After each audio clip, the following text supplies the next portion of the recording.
Et salut à toutes, salut à tous, c'est Get et bienvenue sur l'appel du donjon. Et aujourd'hui, je vais vous présenter une partie complète de Too Many Bones, le jeu de rôle de Dice Building, édité par Cheap Theory Game et localisé en français par Liquid Duck Master. C'est un jeu qui a été créé par Adam Carlson et Josh Carlson.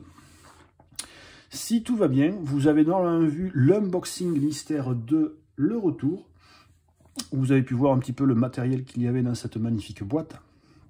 Et là, on va se lancer dans une partie.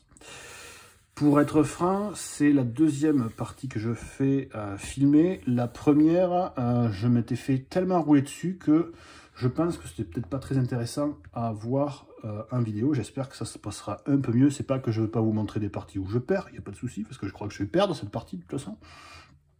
Mais je trouvais qu'elle n'était pas non plus... Elle ne montrait pas le potentiel du jeu, donc c'est pour ça que j'ai préféré pas la poster.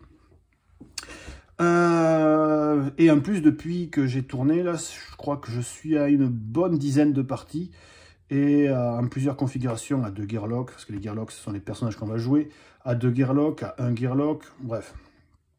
J'ai fait quand même pas mal de configurations, et aussi j'ai testé plusieurs boss, qui s'appellent les tyrans dans ce jeu, et à chaque fois c'est différent. Enfin, vous allez voir, ce jeu c'est une vraie pépite. Du coup, dans cette partie, je vais vous présenter le jeu en jouant un perso, donc ça sera du solo pur.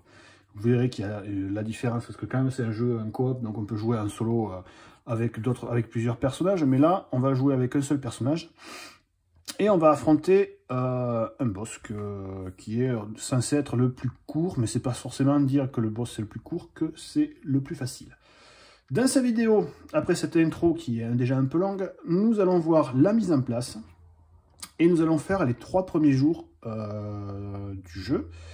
Là, vous voyez, j'ai rien plus mis en place. Là, il y a le couvercle qui est là. On va faire la mise en place en entier ensemble. Et on commencera la partie. Je mettrai des petits timecodes, comme d'habitude, pour que vous puissiez tout voir. Donc, je vais ouvrir la boîte. Hop. Avec le joli livre de règles, que je vais garder quand même non loin de moi. Et ce couvercle, je vais le ranger aussi de mon côté. Alors ça, c'est même si ça fait un moment que j'y joue, ça reste toujours un plaisir pour les yeux à chaque fois que j'ouvre cette magnifique boîte. Donc les cartes, hop, hop, les chips de poker, hop. On va jouer celui que j'avais dit lors de ma partie. On va jouer le personnage, le docteur. Hop, je sors tout pour le moment. Vous voyez là, j'ai la map. J'ai craqué du coup, j'ai pris la map en néoprène pour compter le nombre de tours. Et comme vous pouvez voir, là c'est la map du jeu de base. Et de l'autre côté, on a la map de l'extension. Donc il se peut que l'extension soit traduite aussi. Là, ça c'est la map du coup des combats. On va la prendre. Là, il y a les persos. On va prendre celui-là. Et je vais prendre aussi les feuilles aide de jeu. Pour, hop, car il y a encore quand même, il y a pas mal de trucs à apprendre. Voilà. Et du coup, tous les autres persos, on n'en a pas besoin. Je vais les ranger de côté. Hop. Voilà. Donc, voici notre bon vieux personnage. Ça sera donc Sparadoc que nous allons jouer. Je vais le mettre de côté. Je vais voir ensuite comment on va se mettre avec la caméra. Mais je pense que le plus important sera de voir le personnage et surtout la feuille de combat, le plateau de combat et le personnage. Les feuilles d'aide de jeu, je vais les mettre de côté. Ici, hop, nous avons tous les dés qui vont nous servir pour le combat, pour la défense, les dés d'initiative du personnage. Donc là, je vais prendre celui qui m'intéresse, Sparadoc. Et ici, nous avons un dé noir, nous avons certains dés qui sont utilisés pour les altérations d'état. Désolé, j'ai le chat qui m'appelle. Chut, je suis en train de tourner. Et ensuite, là, les dés de crochetage qu'on va avoir aussi besoin dans la partie. Donc ça, je les mets dessus, à côté, et le couvercle, je le mets dans la boîte. Ensuite, ici, les dés rouges correspondront à Sparadoc. Petite aide de mémoire, pour ceux qui ne connaissent pas. On peut savoir quelle couleur de dés on a pour les personnages en vérifiant les bordures de nos magnifiques playmats. Donc là, rouge, c'est Sparadoc. Pareil, je vais les mettre non loin de moi. On va prendre le plateau du monde qu'on va mettre par-dessus, là-haut. Je vous le montrerai de temps en temps. Voilà, il est là-bas. Ici, on va sortir les dés. Hop. Donc là-dedans, il y a le petit compteur de manches quand on fait les combats que je vais mettre ici. Voilà. Un des 6 qui nous servira pour différentes raisons. Le petit jeton qu'on va mettre au début de la partie.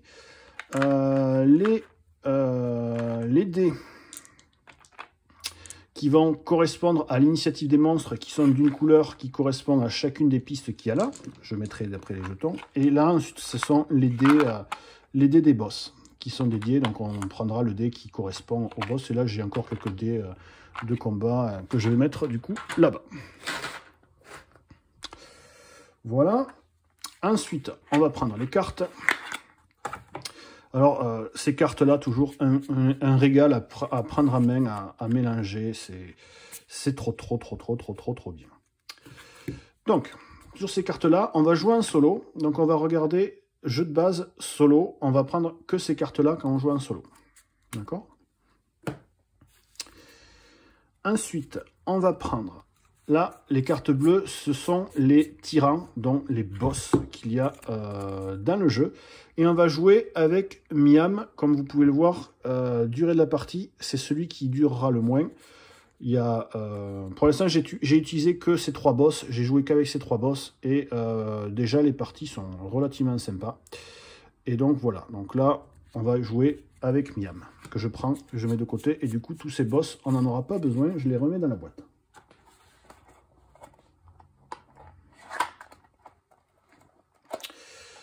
Ça, c'est la carte journée où on met le jeton journée, mais on va le mettre là, le jeton journée, donc celle-là, je n'en avais pas besoin. Et ici, nous avons toutes les cartes rencontres que nous jouons quand on met en classique, quand on joue à plus d'un Gearlock. Donc cela, pareil, on n'en a pas besoin pour la partie. Ce qui veut dire que je les range dans leur boîte qui va bien.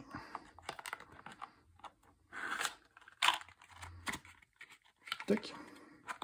Et cette boîte, je peux la rentrer. Dans les autres paquets de cartes que nous avons là, nous allons avoir les rencontres spéciales qu'on va avoir besoin. Vous voyez, qui sont au nombre de 6. Et on va utiliser les cartes 1, 2, 3 qui correspondent à tout le temps. On aura ces 3 cartes en début de partie. Que je mets du coup à côté. Et ensuite, nous avons... ce qu'on adore dans les jeux, nous, les butins verrouillés, qu'il va falloir faire un mini-jeu de crochetage, et les butins classiques, les loots, que je vais mélanger. Et croyez-moi, j'adore mélanger ces cartes. Ah, je pourrais rester des heures à faire ça. Mais bon, on va pas faire ça en vidéo, bien entendu. Donc, je les pose à côté. Et je vais faire de même avec les butins verrouillés. Voilà. Et je les pose à côté. Ces dés-là, ces dés-là, c'est les deux personnages que je ne jouerai pas, je les range. Et la boîte, je la range. Ça, je range, voilà. Ensuite, on va commencer par créer le paquet rencontre de ce scénario. Du coup, pour savoir... comment on crée le paquet rencontre? Alors, vous voyez ici, avec la petite engrenage, ça correspond au nombre de points d'indice pour qu'on sache où se cache Miam. Donc il faudra 6 points d'avancement qui correspondent à ces petits points blancs que vous avez là, voyez, qu'on va devoir faire avancer notre joli petit pion comme ça, 1, 2, 3, jusqu'à 6, pour pouvoir prétendre à affronter Miam. Ensuite, nous avons en dessous le petit symbole du petit soleil, là, c'est le nombre de jours qu'on va avoir maximum pour aller voir Miam. Donc là, on a 8 jours pour aller le voir. Et donc, c'est avec ce numéro-là qu'on va créer notre deck de rencontre. Donc, sur les 8 qu'il y a, on va prendre 8, qu'on va soustraire 3, parce que, comme je vous ai expliqué, on va mettre les 3 cartes de base. Donc, 8 moins 3, ça fait 5. Je suis balèze en maths. Du coup, de toutes ces petites cartes-là rencontre, je vais en sélectionner 5. Que je ne vais pas regarder, du coup. Je fais 1, 2, 3, 4, 5. Que je mets de côté. Et du coup, ces autres cartes-là, on n'en aura pas besoin pour la partie. À ces 5-là, je vais rajouter la carte rencontre de Miam. D'accord? Que je vais mélanger avec les 5 que j'ai pris. C'est pareil, je ne regarde pas. Il ne faudrait pas que je sache où elle est. Et hop, je ferme les yeux, je ne sais pas ce qu'il y a. Et hop, je recouvre avec cette petite carte par-dessus. Voilà. Et Miam, on va le mettre de côté. Voilà. Et on y met les cartes 1, 2, 3 par-dessus. Et là, on a notre paquet rencontre. On est prêt pour partir à la baston et à la tatane. Parce qu'on va faire quelques bastons. Croyez-moi, on en fait beaucoup. Hop.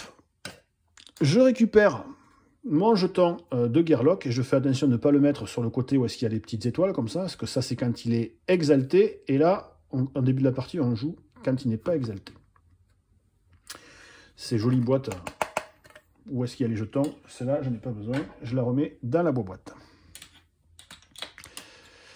Tac, et là, nous avons les jetons des points de vie, que je vais mettre ici, comme ça, je pourrai chercher les points de vie. Ensuite, sur la carte de Miam, on voit ici, il y a 3 symboles. Ce sont les catégories d'ennemis qu'on va rencontrer dans cette aventure. Donc, il y a des trolls, des orques et des écailleux. Donc, on attrape la boîte où est-ce qu'il y a tous les monstres.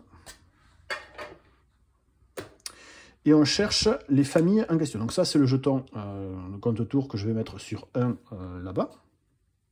Tac. Ici, qu'est-ce qu'on a? Est-ce que c'est la bonne famille? Alors ça, c'est les boss. Là, il y a le jeton de Miam qu'on va mettre là-haut, où on va devoir arriver jusqu'à lui. Alors là, vous voyez, les écailleux, donc là, ils y sont. Donc là, tout ça, ce sont les monstres de type écailleux, donc les dragons et tout ça. Ça, je sors parce que j'en aurai besoin. Ça, c'est d'autres boss. Ça, je sors parce que j'en ai besoin. Donc, dans la boîte, je vous conseille de trier les monstres par leur catégorie. D'accord? Là, on a les trolls. Hop, ça, j'en ai besoin. Ça, j'en ai besoin. Et ensuite, il me faut... Ça, c'est les bêtes sauvages. Et là, on a les orques. Voilà. Donc, du coup, la petite boîte, là, maintenant, j'en ai plus besoin. Je vais la refermer. Et on lui dit... On n'en a pas besoin pour cette partie. Hop là. Donc ça, c'est mon jeton. Alors ça, ce sont les jetons couleurs qu'on va mettre les ennemis qui correspondent, comme je vous ai montré, aux couleurs qu'il y a ici. Donc ça, je vais les attribuer à chacun de leurs dés initiatives. Hop.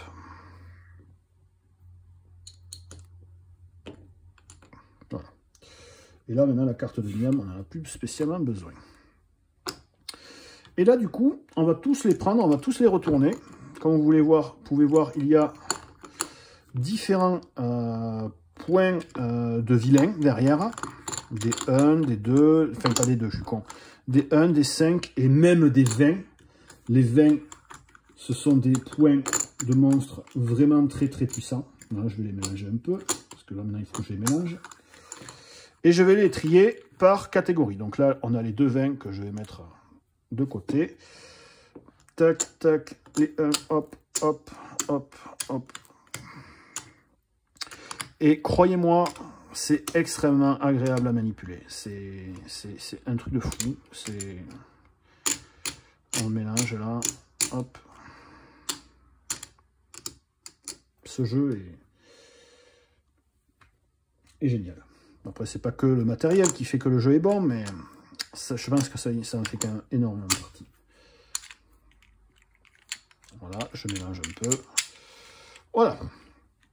Donc, de côté, on aura les monstres qui seront ici. Tac, tac, tac. Et bien voilà, la mise en place, elle est faite. Hein. Donc, vous voyez que c'est vraiment très rapide. Nous allons jouer à la partie en mode facile, parce que je suis vraiment un gros newbie encore du jeu, et de toutes les parties que j'ai faites, je n'ai gagné pour l'instant qu'une seule fois, et encore, je pense que j'avais un peu triché, parce que des fois, ouais, les dés roulent mal, donc on les relance de temps en temps, parce que bon, voilà, ils n'ont pas roulé, et complètement mauvaise foi sur 20. Du coup, quand on joue en mode facile, on a droit à des bonus. C'est ce qu'il y a sur le livre de règles, hein, donc je n'invente rien. En mode facile, notre Gearlock commence de base avec 2 points de vie supplémentaires. Alors, je vais pousser un peu hop, la carte pour que vous puissiez quand même bien voir le plateau du Gearlock.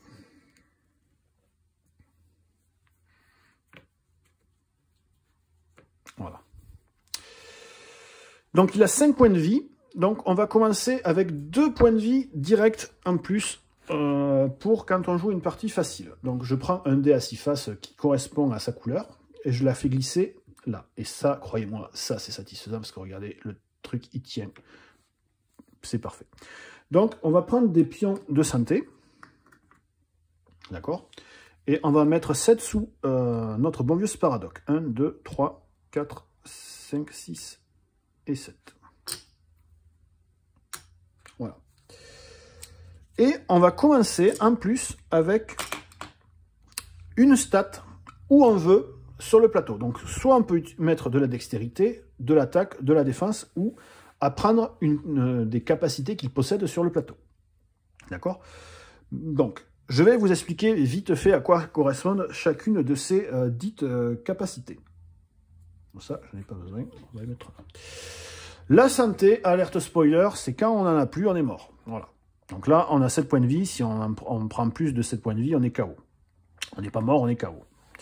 La dextérité, ça va correspondre au nombre total de dés qu'on pourra lancer dans un tour de jeu. Donc en gros, si on a dextérité 2, on pourra lancer un dé d'attaque et une compétence, par exemple, ou un dé d'attaque et un dé de défense. Mais maximum, voilà. Mais par contre, si on a 2, on ne peut pas lancer 2 dés d'attaque si on n'en a que 1, par exemple. D'accord? Et la dextérité sert aussi à se déplacer sur le champ de bataille. Pour 1 point de dextérité, on peut se déplacer de une case. Et jamais en diagonale. D'accord? Toujours, hop, de haut en bas ou de gauche à droite. D'accord? Donc c'est ça qu'il va falloir jauger aussi, la dextérité, savoir si on a assez de points de dextérité pour se permettre d'avancer ou de lancer des dés. Donc ça, très important. L'attaque, donc, c'est le nombre de dés maximum qu'on peut lancer lors d'un tour de jeu. Bien sûr, il faut qu'on vérifie que la dextérité en puisse. De même que la défense. Et ensuite, toutes nos capacités que nous avons là. Vous verrez que des fois, il y a des petites étoiles. C'est les endroits où on peut commencer. Par exemple, si je veux celle-là, il faut d'abord que j'ai celle-là, celle-là et celle-là. D'accord? Et tout est expliqué sur ma fiche de Gearlock. D'accord? Là, on a toutes les phases de dés. Et là, tous les symboles qui me sont expliqués correspondant à la phase de dés. Et de l'autre côté, on a ce que font les bonnes. J'expliquerai parce que quand on va faire sur un jet de dés, par exemple le jet d'attaque, il y a une face où il y a les bonnes qu'on va mettre ici. On va calculer, on va compter les bonnes qu'on a. Et en fonction du nombre de bonnes, chaque personnage a des capacités qui leur sont propres en fonction des bonnes.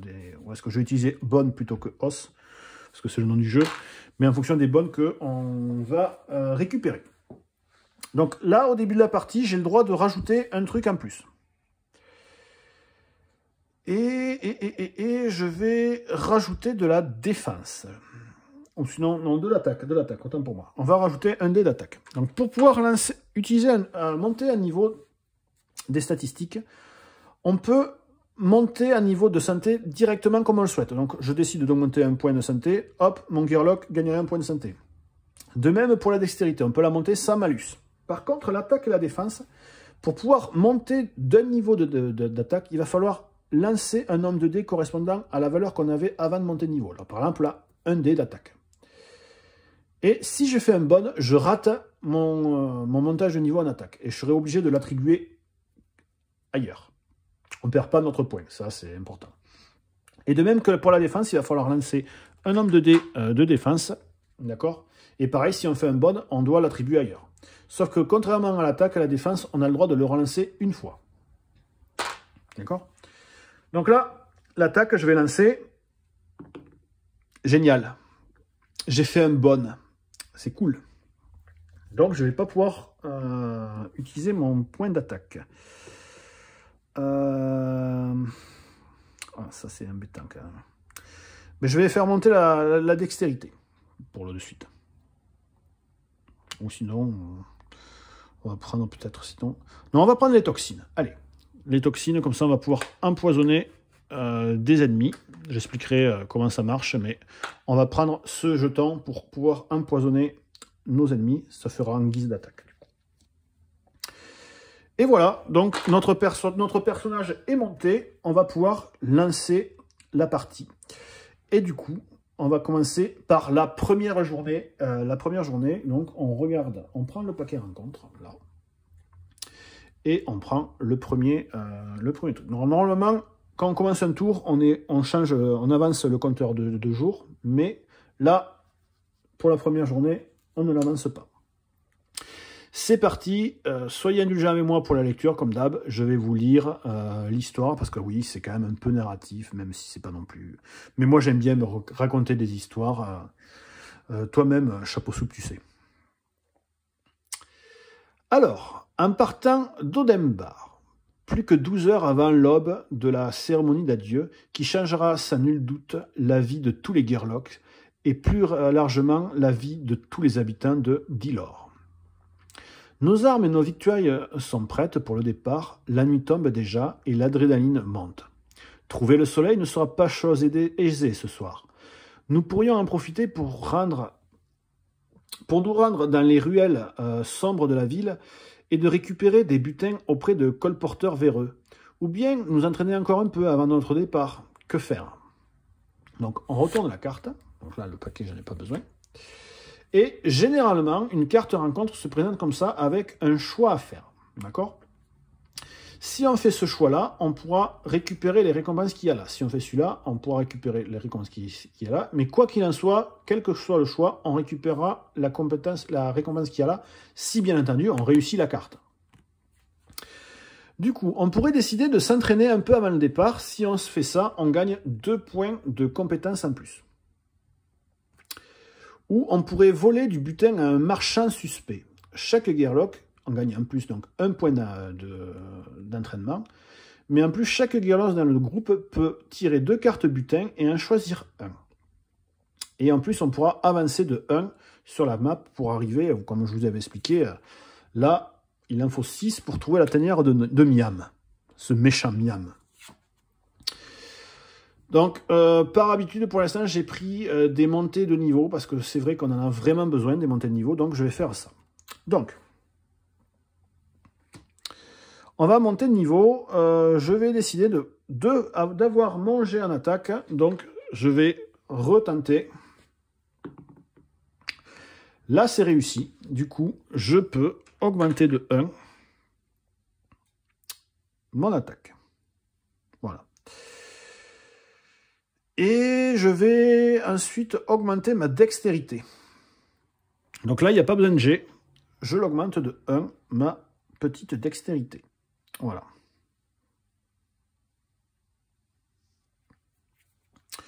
Oui. Voilà. Donc là, j'ai fini mon tour. Donc, quand on finit un tour, je vais vous montrer quand même la feuille d'aide de jeu du guide des aventuriers Gearlock, ce qui est là. En fait, la structure d'une aventure, en fait, ça tourne toujours sur ce style de petit algorithme. Nouvelle journée, donc on traverse le compte de tour, sauf la première journée. Voilà. On fait une rencontre, là c'est ce qu'on vient de faire. Si on a réussi, ben là il n'y avait pas de combat, donc oui, forcément on réussit. Du coup, on répartit les butins entre nous. Donc c'est ce qu'on a fait. Et ensuite, on passe à la phase de récupération. Donc quand on a la phase de récupération, on peut crocheter, si jamais on a un coffre à crocheter. On peut échanger les butins entre les gearlocks ou d'avoir des options individuelles. Les options individuelles elles sont listées là, donc c'est-à-dire on peut se reposer et récupérer tous nos points de vie, donc pour l'instant ça va. On peut rechercher du meilleur butin, donc on peut défoncer un loot qu'on a pour essayer de trouver des choses de mieux. Ou on peut essayer d'explorer la zone, donc là on va lancer un des 6 et on verra ce qu'on pourra, en gros on va faire du scouting, on va voir si on va pouvoir révéler des pions de monstres pour essayer de savoir sur quoi on va s'attendre pour le combat suivant. Et du coup, on peut regarder, on peut le laisser au-dessus de la pile ou le mettre en dessous. Donc, c'est ce qu'on va faire. On va faire du scouting. Moi, je vais dire faire repérer. Donc, on va lancer le D6, qui est magnifique d'ailleurs. Je ne sais pas si vous voyez, mais il y a une espèce de petite fumée à l'intérieur. C'est magnifique. Allez, je lance le dé. Et je fais un 3. Donc, un 3, c'est, on peut voir un pion de méchant, de vilain, de niveau 1. 4, 5, on aurait pu voir un niveau 5, et 6, on aurait pu voir un niveau 20. Alors, voyons voir qu'est-ce qu'il y a derrière ce vilain. Donc, on a un orc qui a donc un jeton de vilain est fichu comme ça. Ici, c'est le nombre de points de vie qu'il a. Ici, c'est à la piste d'initiative qu'il va être mis. Donc, par exemple, là, vous voyez, sur l'initiative, donc il aura 4 en initiative qu'on le mettra ici. Ici, c'est le nombre de dés d'attaque qu'il va lancer. Ici, c'est son type de combat. Donc là, il est à distance. Et ça, c'est la cible qu'il fait. Il ciblera celui qui est le plus faible. Et ça, c'est sa famille. Et ça, c'est son pouvoir. Donc, il a le pouvoir de raid, qu'on va pouvoir aussi voir sur la fiche. Donc, raid. Cette unité gagne un dé d'attaque supplémentaire pour chaque autre vilain de type orc qu'il y a sur le tapis de combat. Donc, en gros, s'il y a beaucoup d'orcs, il va être compliqué. Donc, j'ai peur qu'il y ait un autre orc de l'autre côté, là-bas. Donc c'est pour cela que je vais le mettre dans le doute au fond. Si ça se trouve, je fais une grossière erreur. Mais tant pis. Excusez-moi. Donc voilà. On a vu. On a fait notre phase de scout. Et du coup, on a fini notre première journée. Donc on va, début du tour, tourner le petit pion pour mettre sur 2. Voilà. Et on va piocher la prochaine carte de rencontre. Alors là, pour l'instant, c'est tout le temps les 3 mêmes, comme je vous ai expliqué tout à l'heure. À l'aventure compagnon, 15 pas. Nous avions fait à peine 15 pas depuis la porte d'Olmendar. Et j'ai oublié d'avancer le petit truc là d'ailleurs, parce que la première carte nous donnait un pion d'avancement. Alors je reprends. 15 pas. Nous avions fait à peine 15 pas depuis les portes d'Olmendar, quand une flèche est venue se planter dans la botte d'un des nôtres. Par chance, aucun heurtail ne fut blessé dans la manœuvre. Nous regardons autour de nous, sur nos gardes. Aïe, ça fait mal. Nous commençons vraiment à nous énerver et nous nous dirigeons vers les silhouettes qui nous attaquent à l'orée des bois, bien décidés à leur donner une leçon. Derrière nous, nous pouvons entendre les voix en haut des murs de la ville. Les gardes d'Olmendar viennent de repérer les intrus effrontés et ils s'encochent leurs flèches prêts à nous aider. L'aventure commence déjà. Donc, on va avoir déjà 2 choix. Donc là, quand vous voyez ces petits symboles-là, c'est qu'on a forcément un combat. Là, tout à l'heure, je ne vous l'avais pas montré, mais vous voyez, là, il y avait des petits symboles qui nous signifient qu'il n'y a pas de combat. Donc, alors on a un choix. On peut demander de l'aide aux gardes. Donc FA, donc pile de vilain, point de vilain, c'est la FA, c'est la file d'attente. On la calcule en fait, on multiplie le numéro de jour par le nombre de gearlocks qu'il y a. Donc là, on est au jour 2, multiplié par 1. En gros, on aurait 2 ennemis de niveau 1. Au début de chaque manche, les flèches s'abattent sur les vilains et leur infligeant un coup critique chacun. Note, c'est un choix recommandé pour les aventuriers en herbe. Je pense que je vais faire. Ou bien, il est temps de montrer à Olmendar que nous n'avons pas besoin d'eux. Et donc là, on y va tout seul et on va les affronter tout seul. La différence entre ces 2 choix, c'est que ici, on ne gagne pas de points bonus, alors qu'ici, on en gagne 1. On avancera de 1 et on gagnerait en plus un point 1 point d'XP et en plus on gagnera du trésor. Donc on va demander de l'aide aux gardes. On va pas se... Non, on va pas commencer à se montrer ridicule. Ils veulent nous aider, profitons-en. Donc il y a 2 points de vilain, donc on aura 2 vilains de 1 point. Donc le premier, c'est, et vous voyez, c'est un orc. On a bien fait d'enlever l'autre, plutôt, du coup. Donc il a rage 1, il a 3 points de vie, il a 3 points d'initiative, et du coup, il tape au corps à corps, et il cible le plus faible. Donc ça sera moi, du coup. Donc on prend le dé d'initiative, vous voyez, on le met sur 3, on le pose dans la piste d'initiative à côté. Et du coup, on prend son jeton qui correspond à celui qui correspond à lui, et on lui met en dessous 3 points de vie. Tac. Et comme il est de corps à corps, on le mettra là. Si c'était à distance, on l'aurait mis là. Et rage, on verra après ce qu'il y a. Et là, nous avons un écailleux. Alors, lui, il va à distance, il tire, voilà. Donc, on verra ce qu'il fait. Et il a 2 points de vie.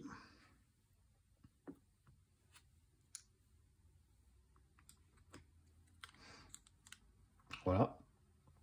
Et on le pose ici. Et il a une initiative à 6, donc lui, il est extrêmement rapide. Voilà. Et nous, pour connaître notre initiative, on va tout bêtement lancer le dé. On a 3. Donc, quand on a déjà des numéros 3, vous voyez, là, il y a déjà un 3. Nous, on choisit si on veut se mettre avant ou après. Ben là, on va se mettre avant. On ne va pas non plus jouer. Donc, je le mets comme ça. Voilà. Et notre Gearlock...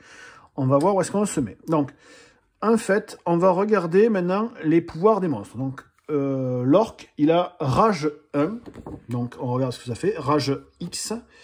Si cette unité n'a pas tous ses points de vie, elle obtient X dés d'attaque supplémentaires. Donc, en gros, s'il est blessé, au lieu d'avoir que 1 en attaque, il aura 2 en attaque. Donc, il faudra aller vite le tuer. Lui, là-bas, il est robuste. Donc, robuste là. Chaque tour où cette unité perd des points de vie en subissant des dégâts, coups critiques compris, le total des dégâts subis est réduit à 1. Donc quoi qu'il en soit, par attaque, il ne peut pas prendre plus que 1 point de vie. Et ensuite, il a mu. Où est-ce qu'il est mu? Mu. La caractéristique d'attaque de cette unité sont égales au numéro de la manche en cours. Waouh! Donc là, on est manche 1. Donc il lancera un dé. Manche 2, il en lancera 2, et ainsi de suite. Donc lui, il va falloir vite le buter, ce truc. Mais comme on a nos ennemis qui nous vont lancer des flèches, ça va nous être fort utile. Donc moi, je vais me mettre ici. Franchement, je vais me mettre là, et on va tenter de s'attaquer à cet orc. Du coup, eh bien, on regarde par l'ordre d'initiative. D'abord, plus de flèches. Donc, tous perdent 1 point de vie. Nos ennemis perdent 1 point de vie. Parce que c'est critique. Voilà. Donc, c'est au tour de mon ennemi. Donc là, on est à la manche 1. Il va lancer, du coup, un seul dé d'attaque. Alors, on regarde. Est-ce que j'ai mis ma piscine à dés, moi? Là. Allez, c'est parti. Bon. Il me fait une touche. Donc... Sparadoc, il perd 1 point de vie. C'est au tour de Sparadoc. Sparadoc a un pouvoir inné, son pouvoir passif de base, tant qu'il n'est pas amélioré. Au début de son tour, Sparadoc se soigne de 1 point de vie. Donc là, Sparadoc, le point de vie qu'il a perdu, il le récupère. Ça va mieux. Donc lui, il a été blessé par les archers. Du coup, il va falloir que je mette tout ce que je peux pour le tuer. Alors, je rappelle qu'on a, sur notre fiche de personnage, on a dextérité 3. Donc, on ne pourra lancer que maximum 3 dés. Ce que je vais faire, c'est que je vais lancer 2 dés d'attaque et 1 dé de défense. Celui-là, pour l'instant, je pourrais le lancer, mais je n'ai pas trop l'utilité. Parce que les compétences, on peut les utiliser qu'une seule fois par combat. Du coup, je vais faire 2 dés d'attaque et 1 dé de défense. Allez! C'est génial. Ça commence super bien. Génial, je ne lui fais que 1 petit point de vie et je fais 2 bonnes. Donc les 2 bonnes, je vais les poser sur la fiche ici. Tac et tac. voyez, voilà. Et avec le point de vie, je vais lui faire perdre un point de vie. C'est moi ça. Hop. Il est plus qu'à 1.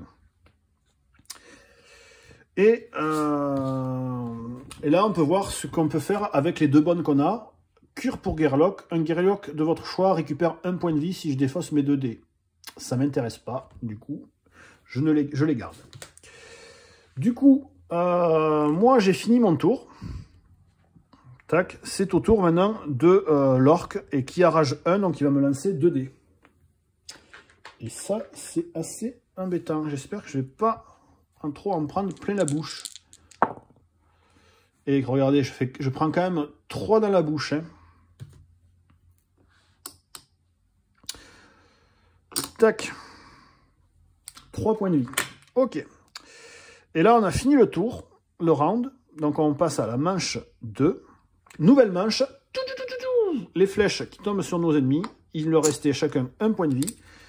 Ils sont tous les 2 morts. Je crois qu'encore une fois, heureusement, mais vraiment heureusement que j'avais demandé l'aide à la garde de la ville. Parce que sinon, je pense que j'aurais passé un sale quart d'heure. Du coup, en récompense, là, on ne gagne rien. Là, on gagne un point d'avancement que je fais avancer le petit vieux-ton mignon. Et on gagne un point d'XP et on gagne un loot. Donc, le point d'XP, je vais m'en servir pour gagner 1 en défense. Donc là, je perds tous mes dés que j'avais bloqués. Je les ai plus. Est-ce que je prends 1 en défense ou je prends la trousse de secours pour me soigner? Non, je vais prendre un point en défense. Allez. Yes, c'est bon. Donc, voilà. Un point en défense. C'est parfait. Et je gagne un loot. Donc, je pioche une carte butin et on regarde ce qu'il y a derrière. Alors, on a trouvé des fusées de distraction. Usage unique. Avant de commencer un combat avec la mention FA point de vilain, réduisez le total de points de vilain de 3. Ah, c'est vachement bien ça. Ça peut être vachement cool. Et du coup, on peut porter jusqu'à 4 loots. Donc là, on en a un déjà. Hop là. Bon. Et bien, voilà. Donc, fin du tour. Et bien, en fin du tour, il me reste que 4 points de vie sur les 7. J'ai rien à crocheter. J'ai pas de scouting à faire en particulier. Je préfère me soigner. Du coup, je vais me soigner et récupérer donc mes 3 points de vie. Voilà. Nouveau tour. Donc, on avance le petit jeton compte-tour de 1. Et on va piocher la dernière carte qui permet de nous préparer. Et après, ça sera des cartes complètement aléatoires que là, je ne connais pas toutes les cartes. Là, encore, je découvre pas mal. Et là, par exemple, celle-là, je les connais par cœur. Qu'est-ce que ça nous dit? La traversée de la Silbran. La rivière Silbran est une jolie veine commerciale qui traverse la Delaware, de part en part.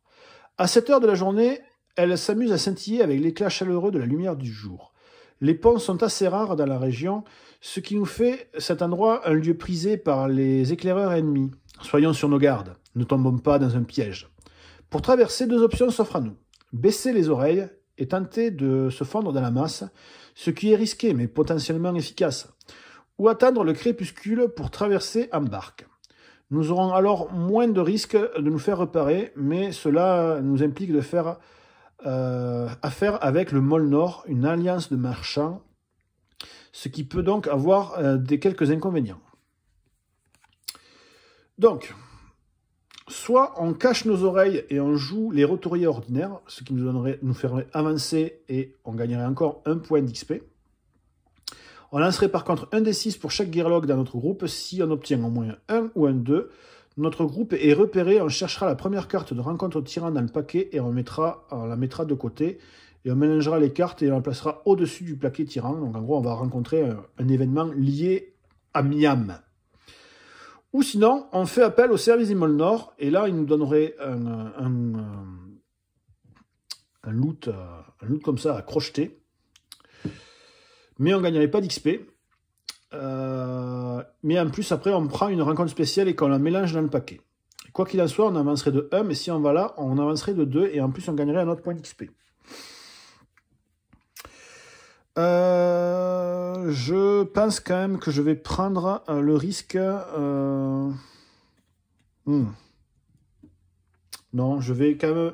Je vous montrerai, si jamais je ne peux pas vous montrer comment on ouvre les coffres, à la fin de la série de vidéos, je vous montrerai comment ça se passe. Mais là, je pense que j'ai encore besoin d'XP, donc je vais prendre ça. Et en plus, ça nous fait avancer de 2. Donc, regardez sur le petit plateau, là-haut. Hop, on arrive à traverser la rivière, du coup. Et on arrive ici. Il nous reste, du coup, plus que 2 points pour arriver à Miam, si on le souhaite. Et on gagne 1 point d'XP. Et ce point d'XP, je vais le prendre pour la trousse de secours pour pouvoir nous soigner. Le prochain point d'XP que je prendrai, ça sera, je pense, la Dext. Si jamais j'arrive à en avoir, hein, bien entendu. Par contre, on va devoir lancer un des 6. Et si jamais on se rate, on est repéré et on aura la rencontre de Miam à la prochaine rencontre. Hop, c'est parti. 6, du coup, on passe sans problème et on ne se fait pas repérer. Et du coup, voilà, on va ensuite piocher la prochaine carte. On va avancer la journée et ensuite, on va voir ce qui pourra nous arriver par la suite. Je vous fais en tout cas à toutes et tous de très gros bisous parce que là, du coup, j'ai fait la mise en place, j'ai fait les 3 premiers tours. On a déjà pu voir un petit combat, même si c'était un combat un peu tuto. Mais là, à partir de maintenant, on va voir les vrais combats. Je pense que je ferai 3 jours par 3 jours, même si il n'y en a que 8 maximum. Donc là, la prochaine vidéo, je crois qu'on va faire les 3 prochains jours. Et sur la dernière vidéo, on fera les 2 derniers jours et surtout donc l'affrontement contre ce gros méchant Miam. Voilà, ben, en tout cas je vous fais de gros bisous, je vous souhaite une très bonne soirée ou une très bonne journée, ça dépend quand vous regardez la vidéo, ça j'aime bien le dire à chaque fois, je sais que ça n'agace certains. Mais voilà, du coup je vous fais des bisous et j'espère que la vidéo vous a plu et que n'hésitez pas à vous abonner, parce que je le dis pas souvent mais... Vraiment, ça fait toujours plaisir et n'hésitez pas de commenter si j'ai fait des conneries ou si j'ai fait des erreurs. Et si vous voulez aussi discuter avec moi, il n'y a vraiment pas de souci. Ça fait toujours extrêmement plaisir de vous lire. Et c'est aussi à ça que ça sert aussi d'avoir une chaîne YouTube, de partager. Voilà, cette fin est beaucoup trop longue. Je vous fais ciao ciao, à bientôt.